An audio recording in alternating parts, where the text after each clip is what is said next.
Welcome to the last category of round 1 of 64 bourbons under $100, where we're on the quest to find the best bourbon under $100. What you're getting ready to watch is a compilation of our 75 to 100, also known as Wildcard category, episodes 1 through 4. It started out as the $75 to $100 category, but what we soon found is that there are very few bourbons that are readily available on the shelf in that price range that are not limited releases. So we ended up having to pull in some more wild cards, which were just things throughout the other categories that had gotten the top votes. Initially, we didn't want to have too many products from the same distillery in there, but I guess the big guys are big for a reason, right? They're big for a reason. Now, if you'd like to keep up with these videos daily, you can follow us on Instagram, TikTok, and YouTube Shorts. Let's get into it.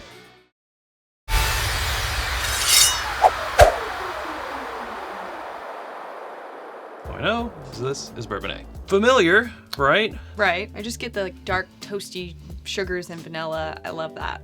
Fruity, floral. A little bit of both of those things, yeah. Easy, kind of an easy nose. Let's see what it tastes like. It's light, but still, I think, pretty rich with flavor. Yeah, very rich, actually. I'd say this is a lower proof one.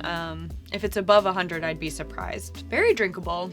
Second sip, I get more wood, more oak presence. But yeah, very drinkable. Bourbon B.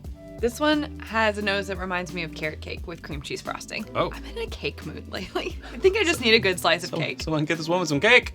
You know, carrots are earthy, they're vegetal, but it's more with the sweet and the creamy. Very earthy, very also stone fruit. So are there raisins in the carrot cake? Maybe. Oh, don't do that. Don't do that. If you do that, don't do that. then you do that.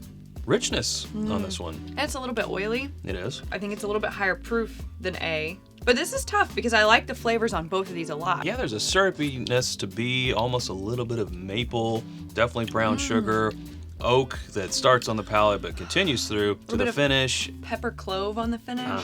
And also, I don't know, maybe it's because it's the second one, but I feel like I'm getting more of a Kentucky hug here on B. Okay. B is presenting, patient is presenting as higher proof. We'll go back to A, right? I do like the nose on A. I do. It might be, you know, there's a little bit of banana in there. A little bit, and there's like, it's powdered sugar also. Yeah, a little funnel cake. Oh, coming back to it. I do like it more coming back. I like it more. More desserty though. Is it under 100 proof? I don't know now. I think it's 100 or I think it's hovering around, in that area. I think it's hovering in that area. You know, to get nitty gritty on it, I'm really focusing on the finish. I feel like maybe B has more of a finish. This one sort of goes a little quicker. I don't know. I think B is like hotter on the finish, and so it feels like it's lasting longer. But I feel like this one has more, it carries the balance through. I don't know. I gotta try B again. There's more of I don't know what else to call it except syrup. It's not tasting, I mean, there's a little maple in there, but it's not tasting like syrup, but it sort of has that viscosity there. I'm really liking that about it. This one's kind of a toss-up for me. It's tough.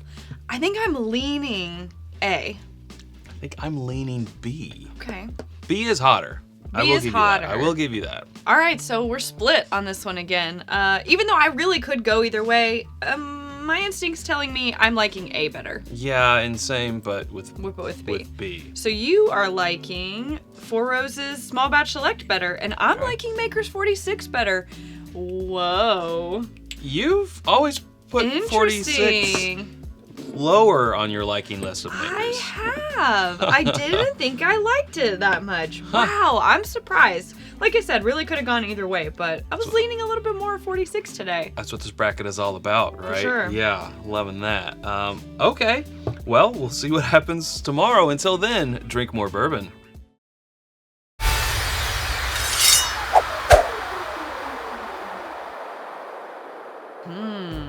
Dark. Different. Oak. A little nutty. An artificial fruit note or some sort of artificial sugar note. I can't quite put my finger on it. I'm not sure. I think I'm gonna have to taste it. Yes. Okay. Got a little zip to it. It tastes like caramel peanut covered with caramel, like taffy type of candy thing. Honey in but there too. It's processed. Well, maybe, but I'm enjoying it. There's just this note on the finish that I'm like not loving, and maybe it's just because it's kind of a funky oak. To me, it's a bright honey tea with some lemon zest in there, sort of a peanut covered. I don't know, maybe some nougat. I don't know. Fair enough. Yeah, it's interesting. but I think I like it. How about B? Just, classic dark sugars, barrel, caramel, vanilla, hint of oak, a little bit of spice, everything. Your normal flavor wheel. She said it all. Oh, a little brighter. Hey, there's also some nuttiness in this one. Yeah. This one is very classic. I dig. Okay. It's got the brightness. It's everything that I described in A, but it's elevated. And man, that finish, it's rich and it stays. Yeah. Like, it sticks around. Oh, it's nice. Sort of a sticks to your rib Yeah. type of thing. Yeah, A is solid. I'd be happy with A if I was just given that. But after having B, also A's hotter now. But it's gonna be B, right? Yeah, going back to A, I think like maybe I was a little hard on it the first time around, but it is giving me like candied sweetness, whereas I feel like B is hitting more of just the classic flavor wheel and giving me more of those like mature notes that I like. Oh yeah. Okay, It's so B. it's B. Okay. What did we choose, Chad? Agreed this time. So advancing for us is Bulleit Barrel Strength. Whoa. And it beat out Smoke Wagon, Uncut, and Unfiltered, which was a lot of people's favorite to go all the way. Whoa. Just got cut. Whoever knows with these types of things. I don't know. That we know it's Smoke Wagon, it was good. But the Bulleit Barrel Strength, who would have It just brought it today. I didn't think I liked it that much. Yeah. And here we are. So. And we'll see you again in the next one. Until then, drink more bourbon. All right, before we get into the next video, we want to hit pause and tell you about our home on the internet. It's whiskeyambitions.com. It's where we have this new, cast strength and unfiltered t-shirt in this short color. Sleeve. That's right, short sleeve version. It's Bourbonnight logo that you are wearing as well, Sarah. It's green. Green color. The Glencairns we've been drinking from are water glasses, rocks glasses, copitas, bottle cut candles, and more always coming soon at whiskeyambitions.com. And you can become a patron at patreon.com/itsbourbonnight and join our community for as little as $1 a month. And that is where we release our exclusive barrel picks, the opportunity to participate in barrel picks, or get discounts on that merch, depending on your tier, after the episode exclusives, except for right now when we're putting out an episode every day and more. All right. We'll be right back.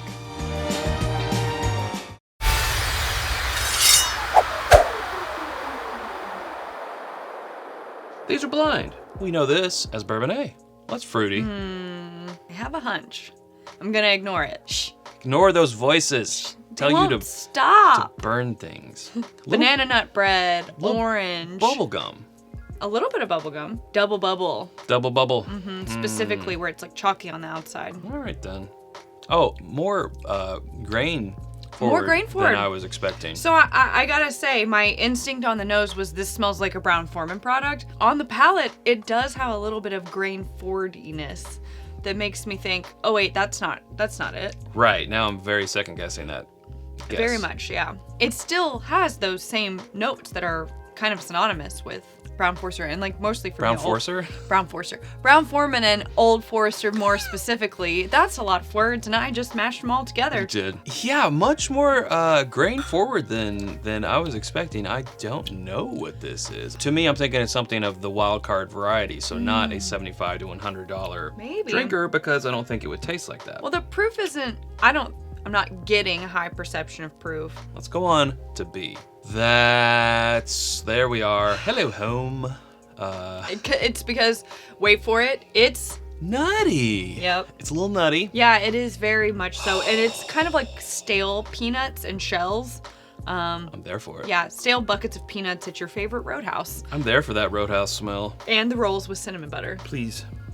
Oh yeah, Wow. Great mouthfeel. Predominantly that stale peanut shell kind of thing on the palate. I'm partial to it. It's okay. It's like weird to be like, it tastes like stale peanuts, but I'll admit, not super complex, but I think it's in a good spot going up against whatever A is. I agree. It's kind of a one-note wonder. Yeah, but the one note is a better note than what I'm picking up in A. Let me double check. Yeah, we'll double check. Always want to double check. Yep. Going back to A, it has a little bit of a medicinal. Yeah, B just reinforced that grain forward note, just that oatness. Oat. It's not like A is bad, it's just when you compare it to B and then go back to A, you're like, oh, I see. For me, it's B. Okay. B is also a one for me, and this is Russell's Reserve Single Barrel. Oh. Which makes a lot of sense. I would not different normally nuttiness. say that it was so nutty. One against Woodford Reserve Brown-Forman Oh, God.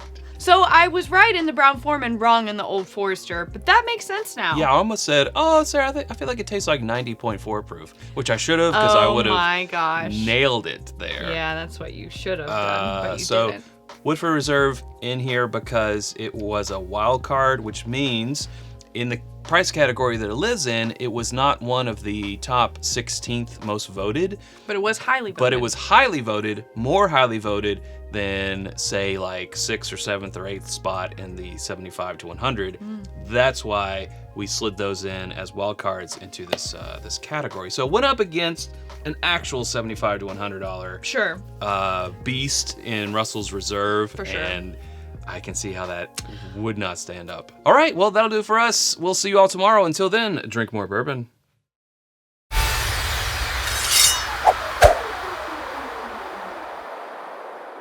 There's that again. Okay, this smells like Jim Beam. Yeah, I get a little fruity. nutty, a little bit of spice, pepper, oak, brown sugar. Well, let's drink it. Why is that hot? That's pretty hot. A little unnecessary heat. But I will say, it does carry some, what I think are similar flavors to what I associate with Jim Beam, which would be like, a deep oak, a nuttiness, a chocolatey, pretty rich. Well, how about B? Opposite end of the spectrum. That's lemony. Light, sweet, Yeah, lemon sweetness, lemon tart. It's interesting. I mean, it's powdered not, sugar, not floral my, perfume. yeah, not my favorite nose, but I like it for its uniqueness. If this was a perfume, I would wear it. Splash. Very delicate. The brightness from the nose is in the palate. Not so lemon heavy. Not like so. on the nose, it's there just a little bit. There's more of a tea note in the palate that's not really there in the nose. There's a nice, sweet, gentle, easy mouthfeel. Kind of like honey. Very soothing. Not a super long finish at all, No. but what is there for the time it is there Ooh. is very nice. And there's a shortbread note on the finish, which I like. Well, we'll go back to A. Comparatively, now I get that nuttiness you were talking about. Is it more nutty for you now? Yeah, straight up nutty and like burnt charred wood.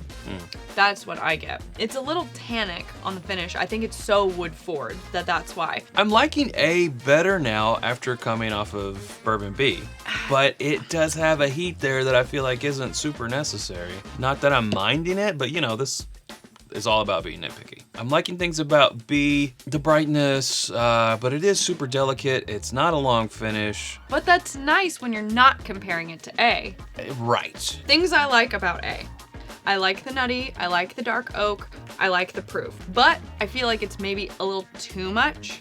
And then B is maybe slightly lower proof, but I like that it has more of a delicate balance of flavors. It's got a little bit of everything, a little bit of fruit, a little bit of caramel. I like that. Seems like B was my first instinct and it has maybe the most balance. That's what I'm gonna have to rely on now too. So I'm gonna vote for B. All right, you do the reveal. All right. We have chosen and advancing is E.H. Taylor Small Batch and what Baker's 7-year, it's actually an 8.6 year because it's now the single barrel. Who has two thumbs and said it was Jim Beam?